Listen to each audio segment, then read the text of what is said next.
안녕하십니까. 오늘은 칼빈의 가장 핵심적인 교리들에 대해서 알아보도록 하겠습니다. 제목은 칼빈의 이중예종론, 노예의지론, 불가항력적 은총교리는 이단적인가입니다.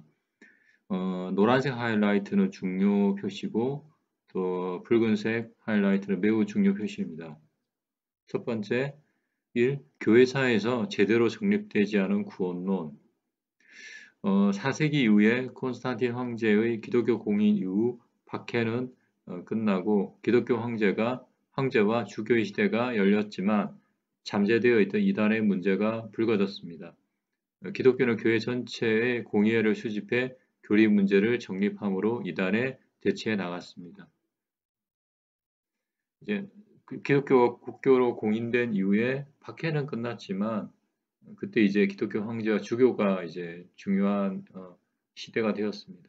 근데 그 뒤에 이제 이단의 문제들이 불거지기 시작했습니다. 그때 이제 세계 교회는 공의회를 수집해서 이단에 대치해 나갔습니다. 그러나 소로마 제국 멸망 후 476년 후 교황이 세속군주화되고 로마 카톨릭 교회가 정치 세력화되자 이단 대처보다 세속 권력 다툼 및 부와 쾌락 탐닉에 빠졌습니다. 그래서 로마 카톨릭 교회가 이제 부유해졌던 것이죠. 그래서 진리보다는 어떤 정치 세력화, 자신의 권력, 또 부, 또 쾌락 탐닉에 빠졌었습니다. 그래서 많은 교황들과 종교 지도자들의 타락이 있었습니다. 당시까지 잘 정립된 교리는 삼위일체론, 교회론, 인간론 등이나 구원론, 칭의론 해결을 위해 모인 카톨릭 공의회는 펠라기우스를 정제한 카르타고 공의회, 그래서 어거스틴의 교리를 채택하면서도 이중 예정론 같은 극단적 교리를 거부한 제2차 오랑주 공의회를 제외하면 종교개혁 이후 모인 1545년 트리엔트 종교회의가 유일했습니다. 그래서 교회가 타락했기 때문에 진리에 대해서는 별 노력을 하지 않았습니다. 그래서 뭐 이런 세 가지 종교회의가 구원론을 위한 어떤 해결을 위한 노력이었는데 여기 보면 이제 어거스틴이라고 하는데 어거스틴의 교리를 이제 펠라기우스를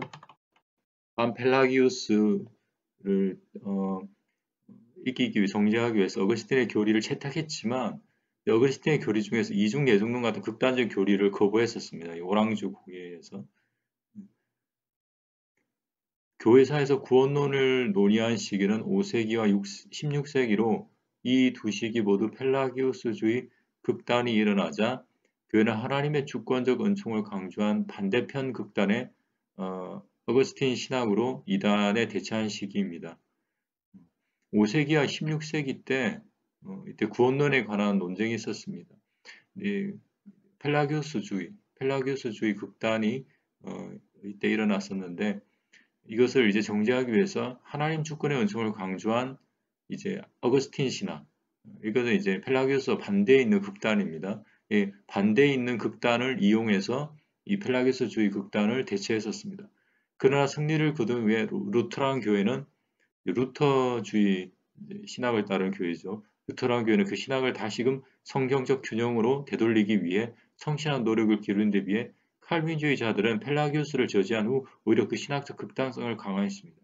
그러니까 루터를 따르는 교회들은 자신이 따르는 루터 신학의 극단성을 알았기 때문에 다시 성경적 균형을 되돌리기 위해 노력을 했지만 칼빈주의자들은 오히려 더 극단성을 강화했습니다. 그래서 역사적으로 칼빈주의 교회들, 즉 장로교를 위시하여 칼빈주의 교회들은 다른 교단의 신학을 인정하지 않았고 또 많은 사람들이 이단으로 정죄하는 역사를 가졌습니다.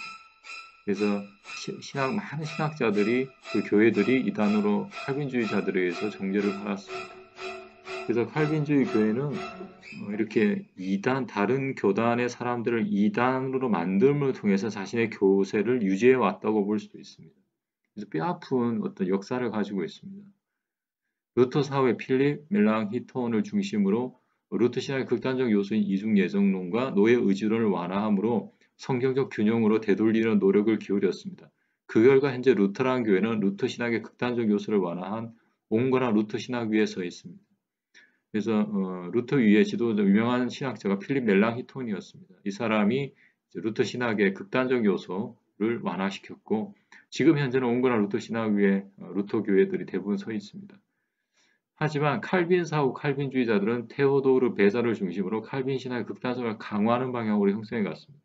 현재 상당수의 장로교 신학자 목회자들은 성경과 충돌하는 칼빈 신학의 극단적 요소를 완화시켜 온건한 칼빈주의를 받아들이고 있습니다. 맞습니다. 근데 문제는 이제 표면적으로는 온건한 칼빈주의를 받아들이고 있습니다. 장로교 신학자들과 목회자들이 그럼에도 자신을 칼빈주의의 주류로 착각하는 일부 극단적 칼빈주의자들은 자신의 주장에 동조하지 않으면 펠라기우스주의자로 공격하는 신학적 편협성을 나타냅니다. 그래서 일부의 극단적 칼빈주의자들이 있습니다. 어디에나 극단은 있는데 이들이 이제 자신의 주장에 동조 안 하면 다른 교단의 사람들을 혹은 자기 장로교 안에서도 올바른 주장을 하는 신학자나 목회자들을 펠라기우스주의 이단으로 공격합니다. 근데 문제는 앞에 얘기했던 온건한 칼빈주의를 따른다고 말하는 표면적으로 말하는 상당수의 장로교 신학자 목회자들이 혹은 장로들이나 신자들이 사실은 극단적 칼빈주의에 치우쳐 있습니다. 이게 문제예요. 겉으로는 온건하지만 내면은 극단적이다. 그래서 대부분의 칼빈주의자들은 극단적인 칼빈주의 노선을 걸어가고 있어요. 한국 내에서는. 근데 한국 내 칼빈주의자들이 전 세계 장로교의 절반을 차지하고 있습니다. 그래서 대부분의 칼빈주의자들은 사실은 극단적 칼빈주의 노선을 걷고 있다. 이 초기 기독교 이단 판별법, 교회 안의 초기 이단 중에 영지주의 이단이 큰 문제였다. 이때 초기 기독교 대원법은 사도적 전통의 단일성을 강조하는 것이었습니다. 이게 굉장히 중요합니다. 사도적 전통의 단일성이 뭐냐?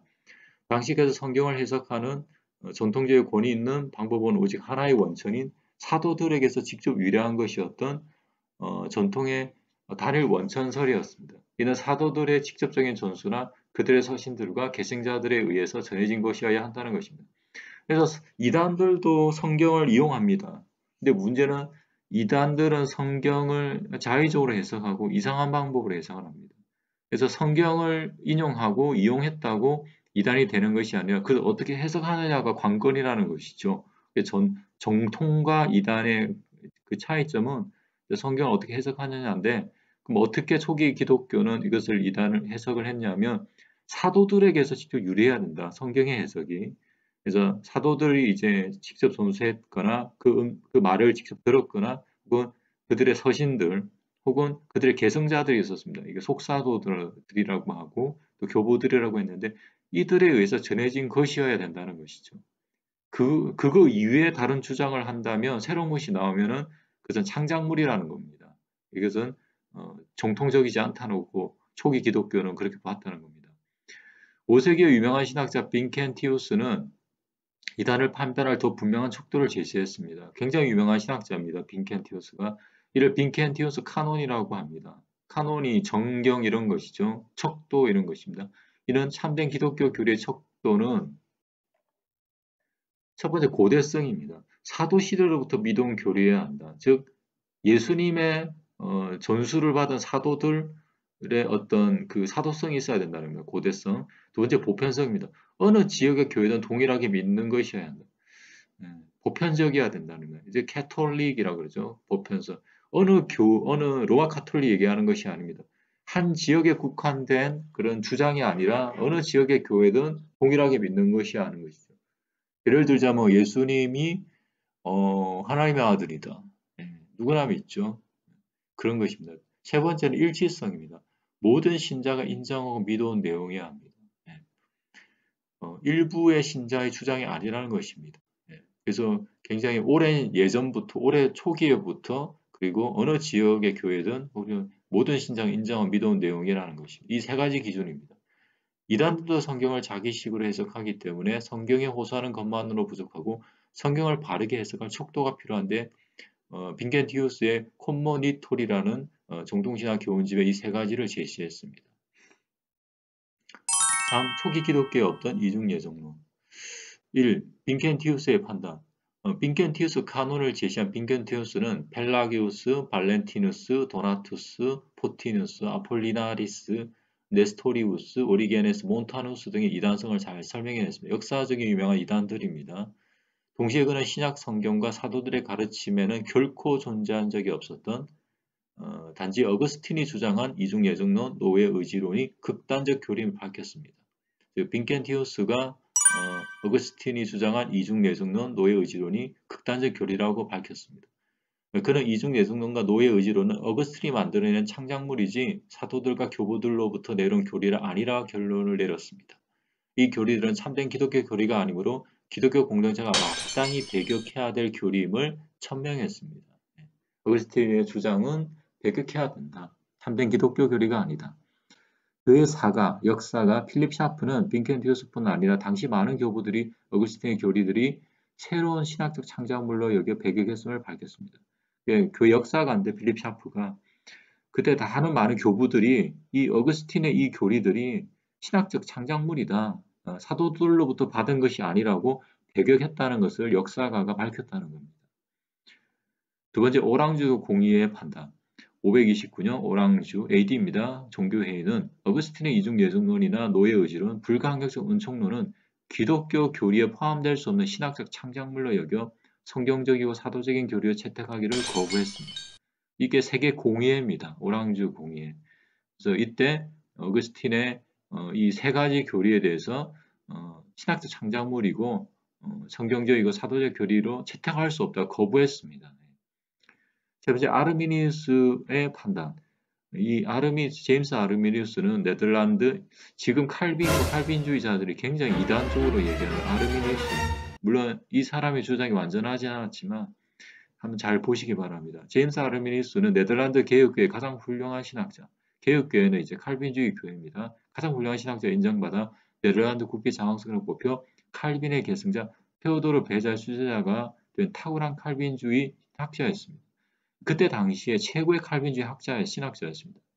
그러나 코르네르트라는 성경의 해박한 평신도 신학자가 칼빈의 이중 예정론이 성경적이지 않음을 주장하자 그때 당시 많은 사람들이 코르네르트의 주장을 따랐습니다. 동의했습니다. 그러자 이제 당황했겠죠. 칼빈주의자들이. 당시 가장 훌륭한 칼빈주의 학자로 인정받던 아르미니우스에게 코르네르트 논박의 책임자로 맡겼던 것이죠. 코르네르트라는 사람이 우리 칼빈 선생님의 대표적인 주장, 이중 예정론을 비판한다.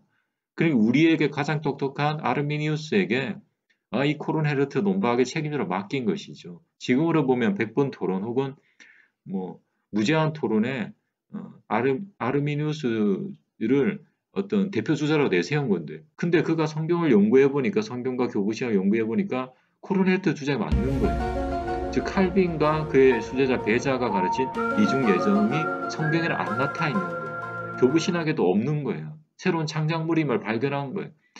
그래서 아르미니우스가 이제 자신의 소신을 바꿨던 것이죠. 칼빈이 틀렸다. 그가 하나님의 은총 중심의 구원론은 찬성했지만 이중 예정론은 반대했었습니다. 그래서 나중에 칼빈주의자들에서 이 아르미니우스는 이단으로 정죄받아 죽게 되었던 것이죠. 그 회의가 있었는데 그 회의 때 아주 지금에 보면 이제 윤석열 지금 법무부에서 윤석열을 마치 찍어 누르듯이 거기 있는 사람들을 이제 판단해야 될 사람들을 했는데 다 극단적인 칼빈주의자들을 배심원으로 했던 것이죠. 그래서 아르미니스에게 압박할 기회도 주지 않고 그냥 이단으로 정죄해버렸던 거죠. 그게 역사적으로 가장 큰 그 오점을 남겼던 회의였었습니다. 루터와 칼빈의 판단. 루터는 갈라디아서 강의에서 여러분은 고대 신학자에게서 율법과 복음의 올바른 구별에 관해 아무것도 배울 수 없을 것이다. 수세기 동안 모든 학교와 교회는 이에 대해 현저히 침묵을 지켜왔다고 주장하므로 교부들 전체를 거부한 반면 어거스틴은 이에 대해 약간 가르치고 표현했다는 말로 다른 모든 교가 구분 지었고 심지어 자신이 복음을 가르치기 위해서 어거스틴과 뛰어남을 주장했습니다. 그래서 루터는 이제 어거스틴 이외에 많은 다른 교부들을 거의 인정하지 않았습니다. 근데 그것도 어거스틴은 자기보다 못하다 이렇게 얘기를 했던 것이죠. 그래서 루터 자신이 가장 뛰어난 신학자다라고 스스로 자부했습니다. 칼빈은 루터의 가장 충실한 제자이고 어거스틴의 제자였습니다. 이제 칼빈은 자신의 어떤 새로운 것이 없고 루터나 어거스틴의 그 신학을 이어받았던 것입니다. 그래서 칼빈의 기독교 강요는 잘 정리된 어떤 참고서와 같다. 자신의 어떤 창의적인 내용이 없다고 봐야 돼요. 근데 기독교 강요가 굉장히 방대하기 때문에 칼빈주의자들은 기독교 강요에 대해서 성경보다 더 뛰어난 것을 보고 있는데 사실은 조악한 참고서에 불과하다. 그 안에 오류들이 많이 있어요. 그런 교부들은 인간의 의지의 능력을 찬양하고 있는데 어거스틴을 제외한 다른 모든 교대 교부들은 이 문제에 대해 혼란한 상태였다고 주장했다.